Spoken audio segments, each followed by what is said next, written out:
할렐루야. 할렐루야 찬양대와 신뢰악단의 찬양을 하나님께서 기쁘게 받으신 줄로 믿습니다.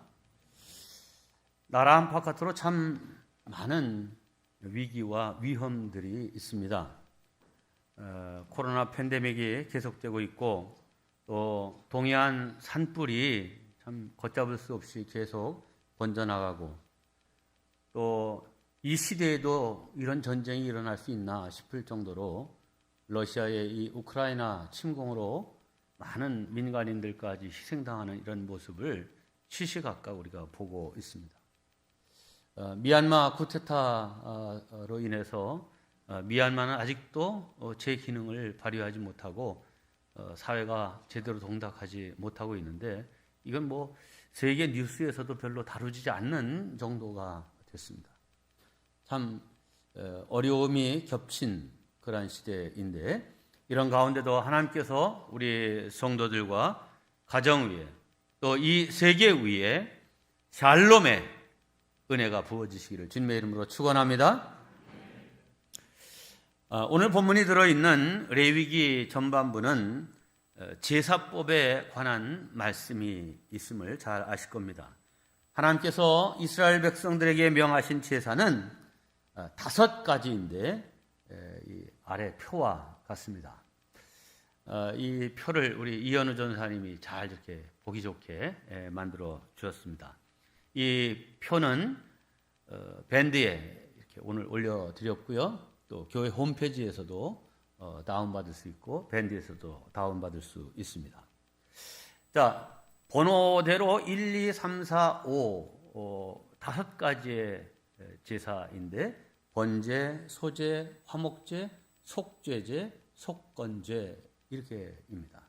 자, 그런데 위에 3가지 제사에는 그 바닥면을 흰색으로 했고 밑에 2 제사는 약간 파란색으로 했습니다. 자, 이 위에 3가지 제사는 죄와 상관없이 드리는 제사입니다. 죄를 지었기 때문에 그걸 용서받기 위해서 드리는 제사가 아니라 하나님께 헌신과 감사와 기쁨의 제사이다는 거죠.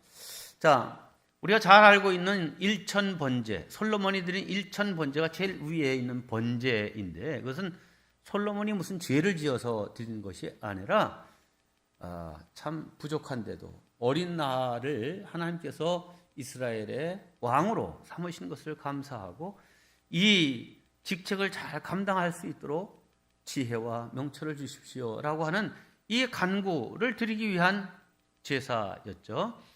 소를 제물로 삼아서 1000번의 제사를 드렸습니다. 소제는 곡식으로 드리는 제사고 화목제는 하나님과 화목 동시에 공동체와 이웃과 화목하기 위한 그런 제사이기도 합니다. 자, 그런데 그 밑에 있는 2 제사는 위에 3 제사와는 성격이 좀 다릅니다. 이 위에 3 제사는 자원제입니다. 자원하는 마음으로 그냥 이렇게 드리면 되는 건데 이 밑에 2 제사는 의무 제사입니다. 반드시 드려야 될 의무가 있는 제사인데 속죄제는 하나님과의 관계에서 죄를 지었을 때 그 지은 죄의 문제를 속하기 위해서 용서받기 위해서 드리는 제사가 속죄제고요. 속건죄는 사람과의 관계에서 지은 죄를 속하고 또 보상하기 위해서 드리는 제사입니다. 자, 그러니까 이 속건죄는 사람과 어떤 죄를 지었으면 그 사람과 해결하는 것으로 끝나는 것이 아니라 그 죄로 인하여서 하나님과의 관계도 단절되고 문제가 생겼다는 거죠. 그래서 하나님께 제사를 드리고 그 사람에게는 벌금 형식의 20%를 가산해서 그 피해를 복구해 줘야 됩니다. 이거 하나님과의 관계도 마찬가지인데 하나님께 바쳐진 성물들, 뭐 이런 교회의 비품이라든지 이런 것들을 내가 실수로든 고의로든 이게 해를 입혔어요. 그럴 경우에는 그걸 변상을 해야 되는데 20%를 더해서 하라. 이웃에 대해서 사람에 대해서도 마찬가지입니다. 자, 그런데 오늘 우리가 다루고자 하는 것은 하나님과의 관계에서 지은 죄를 속함받기 위해서, 문제를 해결하기 위해서 드리는 제사, 네 번째 속죄제에 관한 제사입니다. 자, 이 속죄제에 관한 규율은 우리가 앞서 읽은 레위기 4장 전체가 그렇고요. 5장 1절로 13절까지가 이 속죄제에 대한 규례입니다. 자, 이 속죄제는 말씀드린 것처럼 죄로 인해 멀어진 하나님과 나의 관계를 회복하는 제사입니다. 이 레위기 4장이 전체가 다 이 속죄제에 관한 것이라는데 이 4장을 이렇게 잘 구분해서 좀 보아야 이해하기가 쉬운데 5문단으로 나눠져 있습니다. 첫째 문단은 서론에 해당되는데 이 서론 1절과 2절을 보면 이렇게 되어 있습니다. 세번역 성경으로 봅니다. 주님께서 모세에게 말씀하셨다. 너는 이스라엘 자손에게 다음과 같이 일러라. 어떤 사람이 실수로 잘못을 저질러 나 주가 하지 말라고 명한 것을 하나라도 어겼으면 다음과 같이 하여야 한다. 이렇게 하면서 지은 죄가 있거든 이렇게 제물을 삼아 제사를 드려라 하는 거죠. 그런데 여기에 말하자면 신분에 따라서 제사를 드려야 될 그 제물이 달라지는 것을 볼 수 있습니다. 자, 그런데 지금 말씀드리는 이 속죄죄는 실수로 지은 죄, 의도하지 않았고 몰라서 부지 중에 지은 죄에 대해서 그것을 회복하기 위한 제사입니다. 민수기 15장 28절을 보면 이렇게 되어 있습니다. 제사장은 그 부지 중에 범죄한 사람이 부지 중에 여호와 앞에 범한 죄를 위하여 속죄하여 그 죄를 속할지니 그리하면 사함을 얻으리라. 자, 몰라서 그냥 실수로 그런 죄는 이렇게 속죄제를 통해서 해결할 수 있습니다. 자, 그러면 잘 알고 있으면서도 고의로 의도성을 가지고 그리고 특별히 하나님을 대적하고자 하는 그런 마음을 가지고 죄를 지으면 이런 경우에는 어떻게 되는 겁니까? 참 미안한 말씀이지만 그런 죄는 속하고 씻을 제사가 없습니다. 그런 죄는 하나님께서 용서치 않으시고 심판하십니다. 심판하신다 그러면 뭐 당장 무슨 하늘에서 불이 떨어지는 걸로 알고 당장 그 자리에서 고꾸라져 죽는 걸로만 생각하는데요. 하나님의 심판은 다양한 방법으로 우리에게 주어지게 됩니다. 그러므로 고의적으로 하나님을 대적하는 그런 마음으로 짓는 죄를 범해서는 절대로 안 됩니다. 민수기 15장에 이렇게 되어 있습니다. 본토 소생이든지 타국인이든지 내국인이든지 외국인이든지 상관없이 고의로 무엇을 행하면 여호와를 비방하는 자니 그의 백성 중에서 끊어질 것이라. 그런 사람은 여호와의 말씀을 멸시하고 그 명령을 파괴하였은즉 그의 죄악이 자기에게로 돌아가서 온전히 끊어지리라. 자, 그러면 이런 고의로 지은 죄에 대한 하나님의 징계와 심판이 즉각적인 경우도 있고 지속적인 것도 있고 그 다음 때에 가서 이제 시행되는 것도 있고 다양한데 즉각적인 심판의 예를 몇 가지 들겠습니다. 우리가 잘 아는 아간이라는 사람은 소돔과 고모라 성을 이제 멸망시킬 때 하나님께서 이거 너희들이 싸워서 이기는 전쟁이 아니니까 소돔 성에 있는 그 어떤 것에도 탐심을 갖지 마라. 그 물건들 너희들이 사적으로 취하지 말라. 이렇게 엄하게 명령하셨습니다. 근데 아간이라는 사람이 보니까 어느 집에 들어가서 보니까 신할산 좋은 외투, 밍크 코트가 있는 거예요. 또 거기에다가 보니까 은덩어리, 금덩어리. 은은 200세겔 가는 큰 덩어리고 금도 50세겔 가는 금덩어리가 있는 거예요. 이야, 탐심이 생겨서 그걸 가져다가 자기 집 천막 밑에를 땅을 파고 거기다 몰래 묻은 거예요.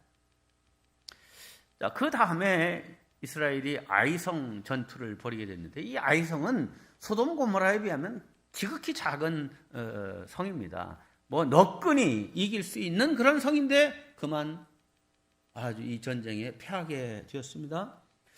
왜 이런 일이 일어났을까? 하나님의 이런 징계가 무슨 일일까? 하고 제비뽑기로 이 죄의 문제를 따져봤더니 결국 아간이라는 사람이 죄를 범한 거예요. 결국 이 아간과 그의 아들과 딸, 또 그 집에서 나온 모든 것들, 짐승까지도 다 한꺼번에 아골골짝 빈들에도 뭐 이렇게 복음 들고 가오리다 하는 찬송이 있는데, 그 아골골짜기에서 다 죽임을 당하게 됐습니다. 두 번째로 이제 고라, 다단, 아비람 같은 죄도 그랬습니다. 하나님께서 모세를 일종의 이스라엘의 정치적인 지도자로 세웠고 그 형 아론은 영적인 지도자로 세우셨어요. 그래서 제사장은 다 이 아론의 직계 가족을 통해서 이제 제사장들이 세워지게 되는데, 이 고란, 나단, 아비람 같은 사람이 보니까 아니 우리 다 하나님께 택한 백성들인데 왜 특별히 모세나 아론 같은 사람만 특별함을 누려야 되나 해서 조직적으로 이제 그들을 지도자로서 인정하지 않게 됩니다. 고의적으로 하나님께 반항하는 그런 범죄를 저질렀습니다. 그러자 하나님께서 그들에게 진노하셔서 갑자기 땅이 쫙 갈라져 가지고 이 세 집안의 일가 친척까지 다 땅속에 빠지고 다시 땅이 합쳐져서 그들이 다 땅속에 묻혀 죽는 심판을 당했습니다. 세 번째, 신약 성경의 아나니아와 삽비라 같은 경우도 마찬가지죠. 집을 팔아 헌금한 것까지는 참 잘한 일이었는데 그 기본 동기가 뭐냐 하면 시기, 질투. 바나바가 모든 재물을 하나님께 바친 것으로 인해서 그가 하여튼 교회 안에서 그 참 존경을 받고 높은 그런 신망을 얻게 된 것이 시기와 질투가 난 거예요. 그래서 자기들도 바치자 했는데 막상 팔고 다 바치려고 하니까 아까운 마음이 들고 미래가 걱정됐는지 절반은 감추고 절반만 가지고 가서 이게 다 집한 값입니다 하고 내놨어요. 베드로가 성령을 속이면 하나님의 징계가 임한다. 그러니까 헌금하다가 오히려 이 아나니아와 삽비라 가족은 남편이 먼저 죽고 그 아내가 죽고 이런 역사가 일어나게 됐죠. 다 반항적이고 고의적인 하나님을 계속 속이고 대적하려고 하는 이런 마음으로 지은 죄에 대해서 하나님이 징계하시고 심판하십니다. 자, 그런데 고의적이고 반항적인 것이 아니라 부지중에 지은 죄는 속죄제를 통하여서 해결함을 받을 수 있는데 그 죄를 지은 그가 누구냐에 따라서 드려야 될 제물이 달라진다는 사실입니다. 자, 그 대상을 성경에서는 네 대상 혹은 6 대상으로 설명을 합니다. 우선 제사장이 범죄했을 때입니다. 4장 3절인데 만일 기름 부음을 받은 제사장, 하나님께 특별히 구별해서 너 제사장으로 임명을 받은 아론 자손의 직계인 이 제사장이 범죄하여 백성의 허물이 되었으면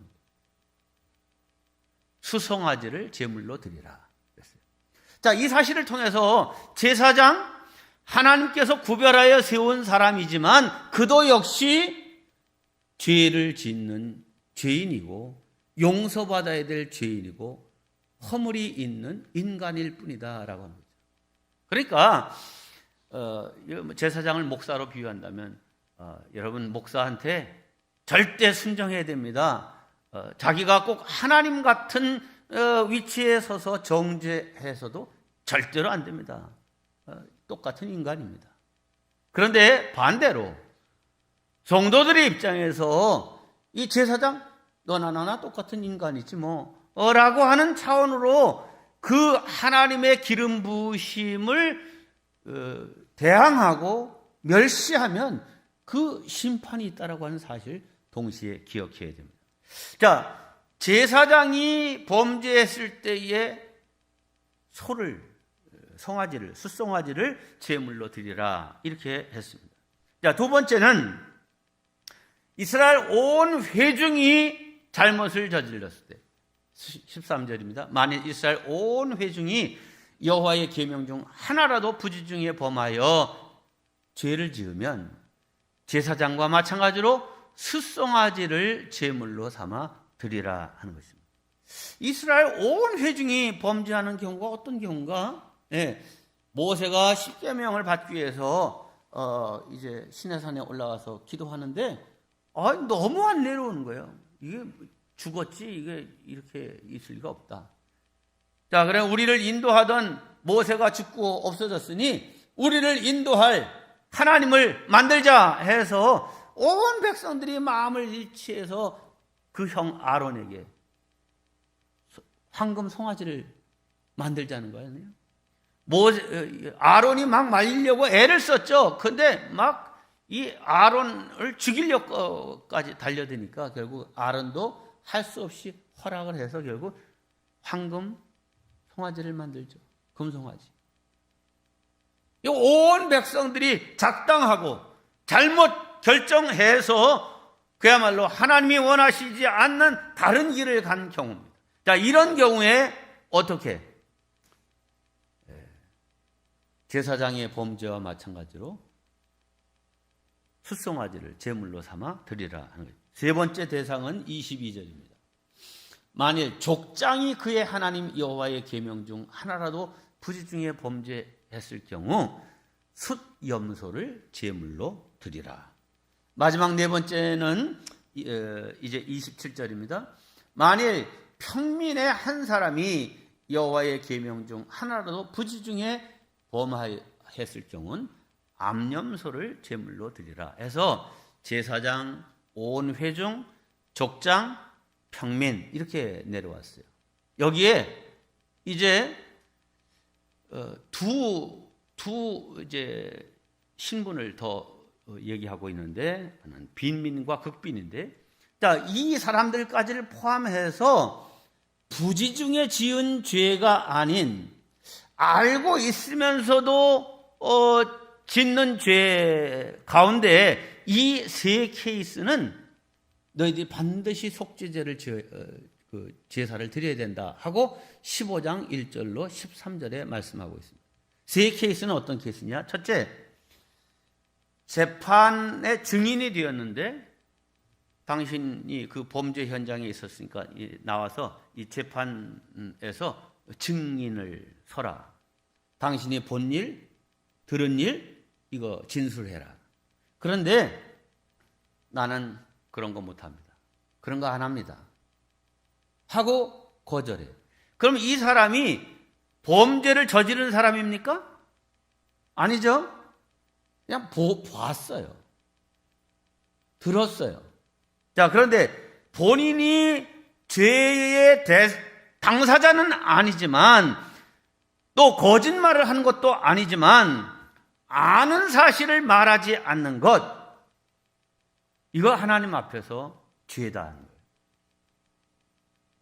그래서 그런 사람 반드시 속죄제를 드려야 된다. 두 번째, 병든 짐승이나 사체와 접촉해서 오염된 경우 속죄제를 드려야 되는데, 특별히 전염병에 걸렸으면 이 사실을 신고하고 격리해야 됩니다.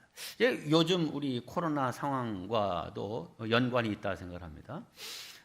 자, 예를 들어서 요즘 뭐 코로나가 이제는 뭐 부천에도 5천 명씩 이렇게 나오는 상황이 됐어요. 그리고 뭐 정부에서도 아주 전에는 그냥 뭐 코로나 확진됐다 그러면 그냥 뭐 신속하게 이렇게 다 했는데, 지금은 다 각자 알아서 집에서 감기약 사다가 먹고 이렇게 알아서 해라 하는 이런 상황이잖아요. 자, 이러면 어떻게 하겠습니까? 집에서 아유 목도 아프고 기침도 나오고 그래서 자가 진단 키트로 이렇게 딱 해봤더니 2줄이 딱 나온 거예요. 그럼 뭐예요 이게? 확진의 가능성이 매우 높은 거잖아요. 그러면 어떻게 해야 돼요? 아이고, 이 확진되면은 사람들 보기도 그렇고, 또 그렇다고 해서 뭐 별로 뭐 나라에서나 병원에서 해주는 것도 없고, 그러니까 그냥 모른 척하고 집에서 그냥 감기약이나 사다 먹고 그냥 가만히 있어야겠다, 이렇게 생각할 수 있습니다. 그렇죠? 그러지 말라는 거예요. 2줄 나왔으면 아이고, 이거 PCR 검사를 해서 확진을 확인해야 되겠구나. 확진을 PCR 검사했더니 진짜 코로나에 확진됐어요. 그러면 확진 통보가 나오겠죠. 그리고 격리하라는 이제 공지도 문자로 딱 올 겁니다. 자, 그렇게 하라는 거예요. 뭐 별다른 이익도 없고 오히려 아유 이거 참 거시기하네, 뭐 이렇게 생각할 수 있지만 실용적인 면에 있어서도 확진 통보를 받아야 갑자기 뭐 지금은 아무스럽지 않은데 만에 하나 응급 상황이 벌어지면 이 확진 증명서 이거 가지고 바로 병원에 갈 수 있습니다. 그런데 이거 안 해놓고 그냥 집에서만 이렇게 혼자 이렇게 하고 말았다고 하면요, 그 PCR 검사와 이런 결과 통보까지 받는 이 과정을 다 해야 병원에 입원할 수 있습니다. 그러니까 이제 우리 성도들 가운데도 혹 집에서 자가 검사했는데 2줄 나왔다 그러면 아이 모르겠다, 뭐 될 대로 되지, 이렇게 하시지 말고 꼭 확진 인지를 검사를 받을 수 있기를 바랍니다. 세 번째, 입으로 맹세하고 서원했음에도 그것을 지키지 않았을 경우, 서원하고 맹세했어요.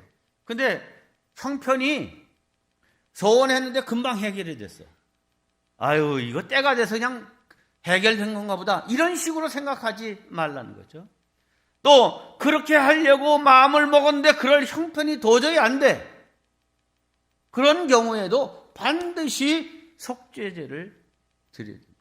보속할 수 있는 길도 있습니다. 네.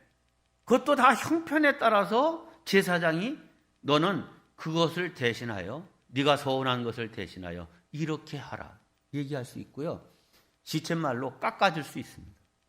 그러니까 서원했는데 해결할 수 없다고 해서 그냥 입 꼭 다물고 하나님과의 관계 속에서 좀 꺼림직한 상태로 있지 말고 목사에게 얘기하면 성경에 규정이 다 있어요. 그것대로 해결할 수 있습니다. 자, 표를 보시면 신분에 따라 등급화된 속죄제 제물이 다릅니다. 말씀드린 대로 제사장과 온 회중이 잘못을 저질렀을 때는 숫송아지, 족장인 경우에는 숫염소, 평민인 경우 암염소, 빈민인 경우에는 비둘기 2마리, 극빈자인 경우에는 밀가루 10분의 1 에바, 한 에바는 22리터입니다. 그러니까 10분의 1이니까 2.2리터, 한 요만큼 되는 밀가루를 드리면 이제 속죄의 제물로 삼아 하나님께서 용서해 주시겠다는 거예요. 자, 이 모든 내용을 종합해 볼 때 우리가 알 수 있는 것은 하나님은 누가 죄를 지었는가에 관심을 두고 계심을 알 수 있습니다. 제사장으로부터 시작해서 족장, 평민, 극빈자에 이르기까지 이 모든 순서에 그 드리는 제물이 다르다. 이것은 무엇인가? 하나님께서 똑같은 죄를 지어도 그 죄를 누가 지었는가에 따라서 경중을 다르게 보신다는 것입니다. 죄의 내용보다 누가 죄를 지었는가에 관심하신다 이 말입니다. 함께합니다. 죄의 내용보다 누가 지었는가를 하나님은 관심하신다. 네. 이거에 대해서 우리 신앙인들은 아주 깊이 생각해야 됩니다. 그러면 이제 제사장의 죄가 제일 무겁게 하나님이 여기시는 거 아니에요? 그러니까 다행이다. 나는 목사님도 아니고 선교사도 아니고 평신도니까 똑같은 죄를 지어도 목사님은 크게 벌을 받지만 나는 그냥 가볍게 지나가겠네. 이렇게 생각하실 수 있습니다. 그러시죠? 마스크를 쓰셨어도 여러분의 미소가 싹 있는 걸 보니까 아주 좋아하시는 것 같아요. 그런데 이 말씀을 들으면 좋다 말았다 하는 생각을 하시게 될 겁니다. 베드로전서를 통해서 우리에게 하나님이 이렇게 말씀하십니다. 2장 5절입니다. 너희도 산돌같이 신령한 집으로 세워지고 예수 그리스도로 말미암아 하나님이 기쁘게 받으실 신령한 제사를 드릴 거룩한 제사장이 될지니라. 너희도 제사장이 될지니라. 아니요, 나는 제사장 할 수도 없고 하기도 싫어요. 안 됩니다. 이렇게 거절하실 겁니까? 그런데 9절에 가면 아예 하나님이 이렇게 선언하십니다.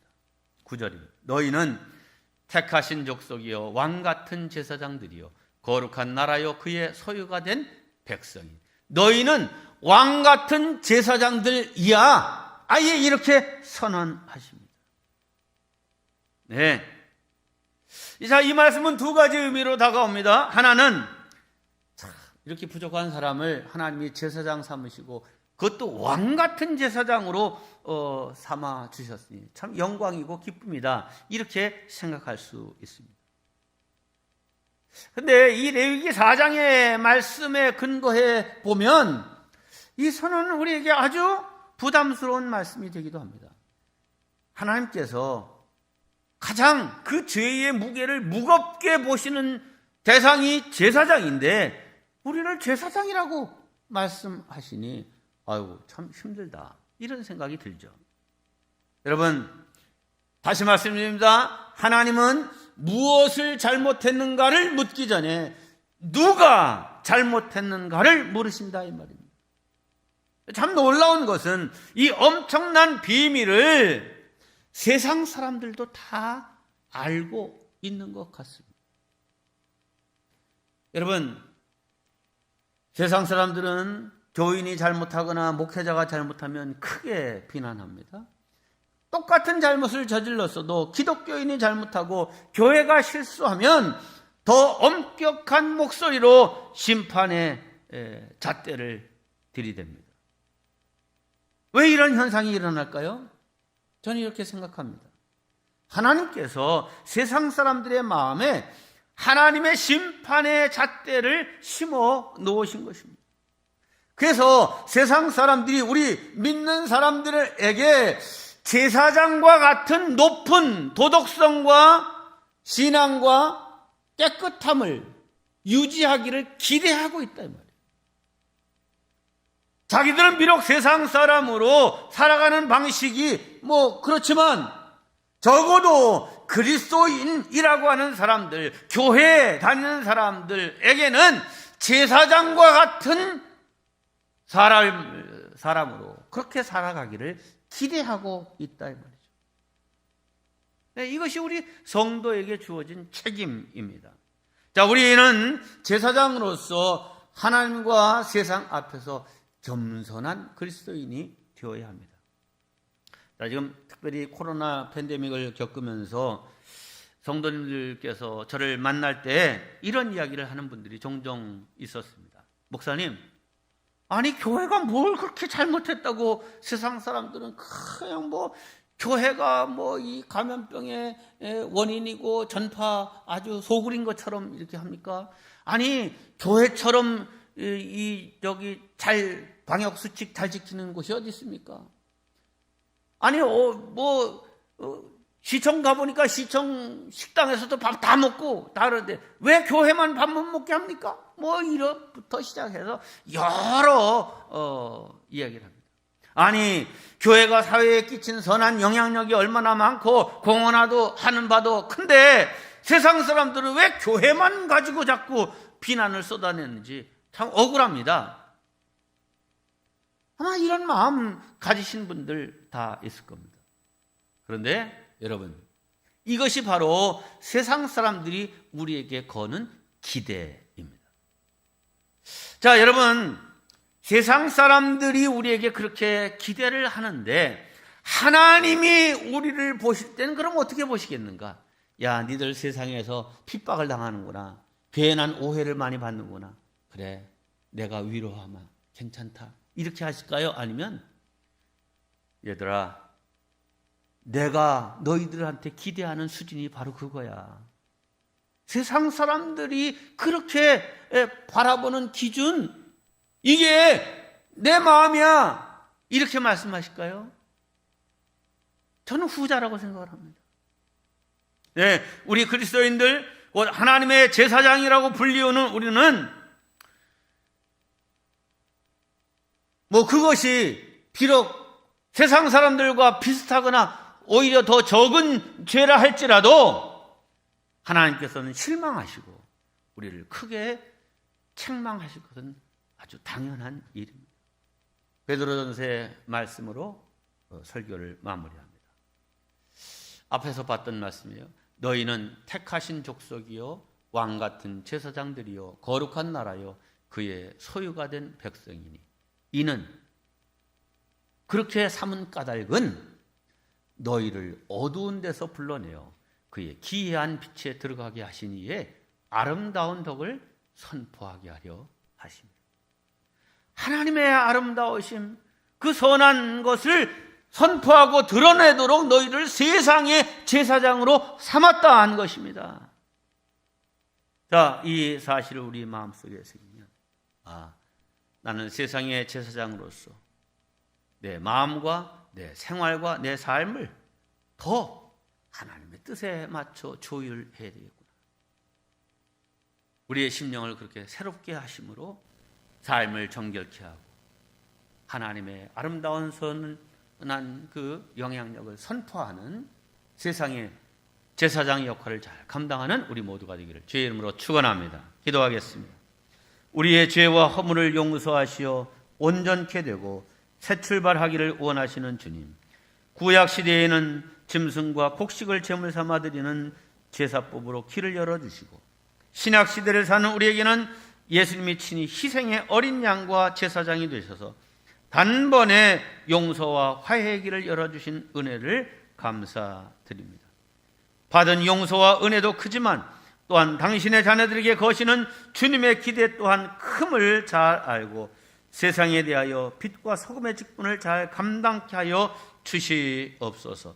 그래야 하나님의 아름다운 덕을 널리 선포하는 우리 그리스도인들이 되게 하여 주시옵소서. 예수님의 이름으로 기도하옵나이다. 아멘.